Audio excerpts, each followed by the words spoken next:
The moment she stood up, the entire hall fell silent. Not because of who she chose, but because of who she ignored. 20 impeccably dressed, confident, handsome men stood in a glittering line beneath the chandeliers, each one a picture of perfection, wealth, and charm. Cameras flashed. The audience leaned forward. Judges exchanged knowing glances. This was supposed to be predictable. Glamorous, entertaining, controlled. But Ilara Voss, the reclusive millionaire who had built an empire from nothing, was not looking at any of them. Her eyes were fixed on someone standing far behind the velvet ropes. Someone who wasn't even supposed to be there, and in that single defying moment, everything changed. Before we continue, if you believe that kindness deserves a second chance and that true worth isn't measured by wealth or appearance, take a second to like, comment, share, and subscribe to the channel, Home with Dad. Your support helps stories like this reach more hearts. The event had been advertised for weeks as the Golden Groom Selection, a strange blend of reality, show spectacle, and high society curiosity.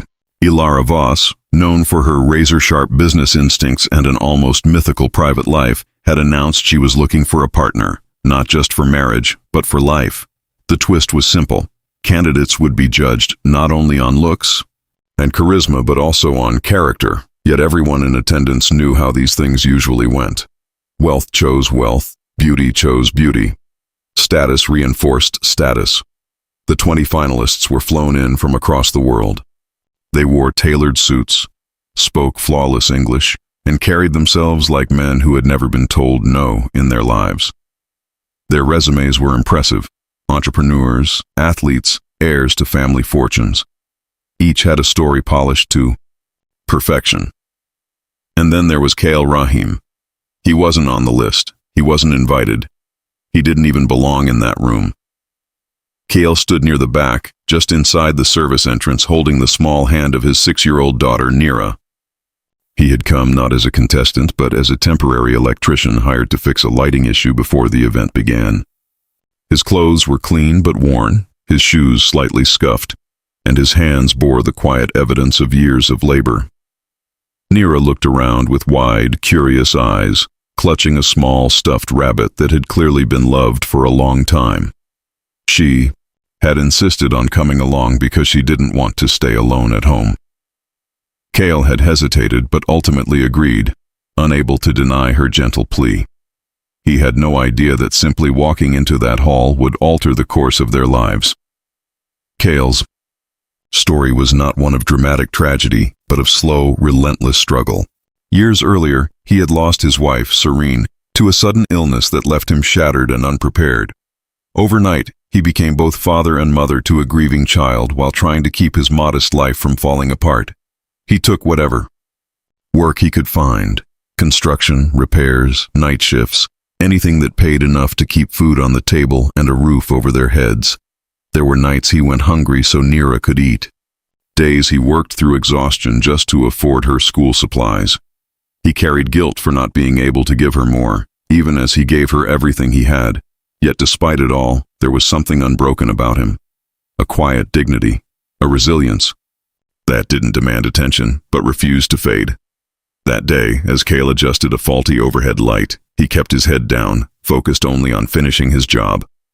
He didn't watch the contestants rehearse their introductions. He didn't care about the event.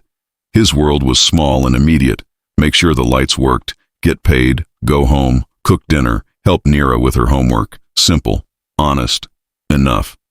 But Nira was watching.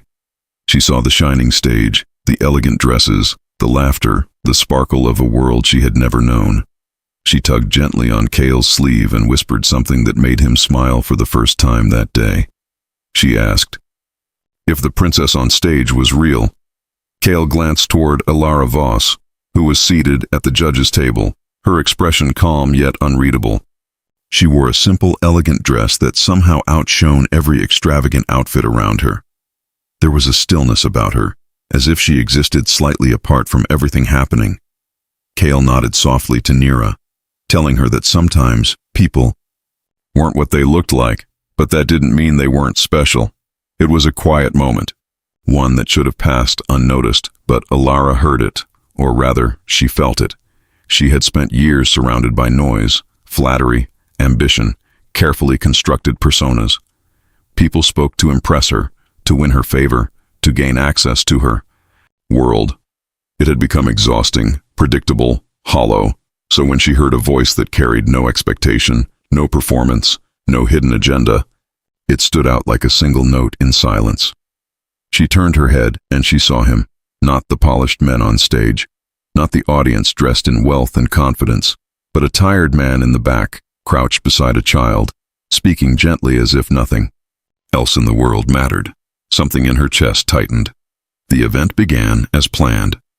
One by one, the contestants stepped forward, delivering rehearsed speeches about ambition, partnership, and shared futures.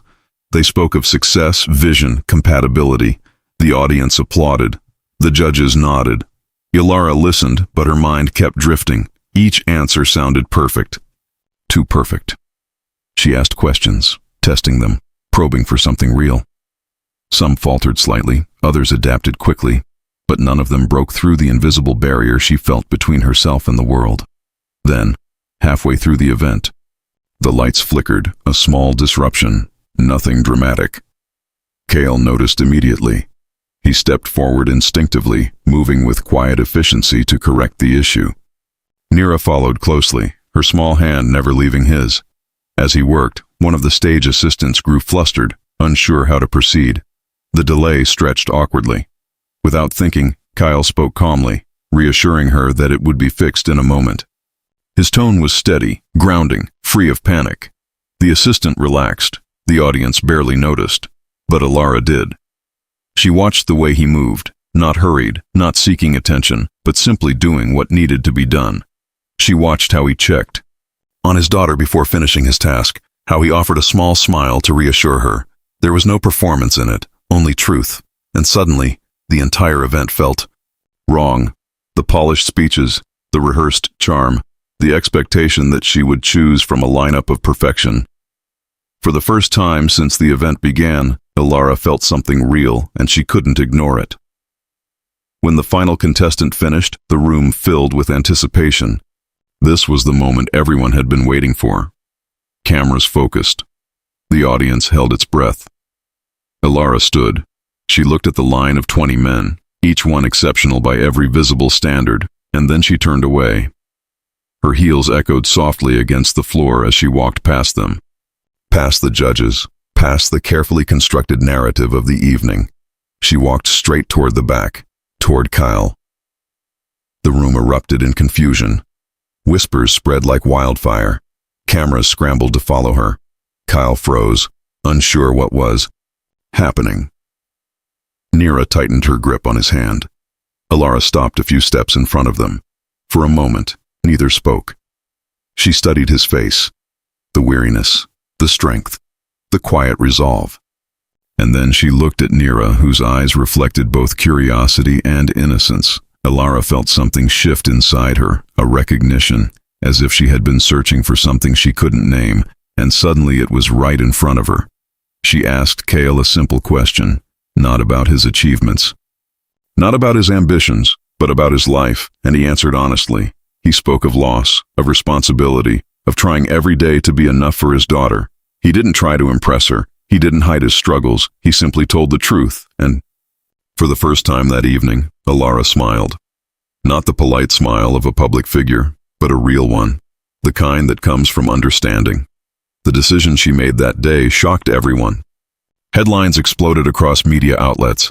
Critics called it impulsive, irrational, even foolish, but Ilara didn't care. Because for the first time in years, she felt certain of something that couldn't be measured by status or appearance. She chose Kyle, not because he was perfect, but because he was real. The days that followed were not easy. Kale struggled to adapt to a world far removed from his own. He felt out of place, constantly aware of the gap between their lives. Doubt crept in, whispering that he didn't belong. Ilara faced her own battles, skepticism from peers, pressure from investors, the weight of public scrutiny. But slowly, something began to change. They learned from each other. Kale brought warmth into Ilara's structured, controlled life. He reminded her of simple joys, of the importance of presence over perfection. Nira filled the empty spaces with laughter, turning a vast, silent house into a home, and Alara gave Kale something he had never allowed himself to hope for: stability, support, and the freedom to dream beyond survival. Their bond was not built overnight. It grew in small moments, shared meals, quiet conversations, mutual understanding. And in those moments, something stronger than expectation took root. Love. Not the kind that dazzles at first glance, but the kind that endures. As the months passed, public opinion began to shift. People saw the sincerity in their lives, the authenticity in their connection. What had once seemed like an impossible choice became a story of hope, a reminder that sometimes the most extraordinary decisions come from listening to the quietest truths. Now, before we reach the end,